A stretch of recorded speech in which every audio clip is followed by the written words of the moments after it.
আকাশের অবস্থা তো ভালো না।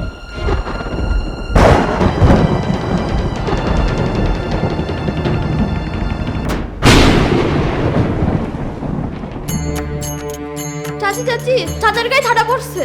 আল্লাহ রে, আমার কি সর্বনাশ হলো রে।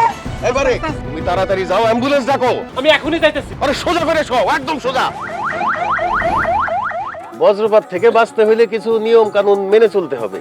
খোলা মাঠ কিংবা উঁচু স্থান যত দ্রুত সম্ভব ত্যাগ করতে হবে। সেটা যদি না পারা যায় তাহলে মাথা নিচু করে বসে থাকতে হবে। আকাশে যদি কালো মেঘ দেখা দেয় তাহলে নদী, জলাশয়, ডোবা, পুকুর এইসব জায়গা থেকে অনেক দূরে থাকতে হবে। আর এই সময় খোলা মাঠে শিশুদেরকে খেলা থেকে বিরত রাখতে হবে।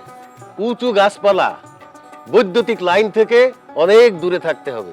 টিনের ঘর, লোহার জানালা কিংবা কোনো ধাতব বস্তু স্পর্শ করা যাবে না। বৈদ্যুতিক সরঞ্জাম বজ্রপাতের সময় কোনোভাবেই ব্যবহার করা যাবে না। কৌশল সব থাকলে জানা, বজ্রপাতেও ভয় থাকে না। Lifestyle health education and promotion, স্বাস্থ্য শিক্ষা ব্যুরো, স্বাস্থ্য অধিদপ্তর, স্বাস্থ্য ও পরিবার কল্যাণ মন্ত্রণালয়।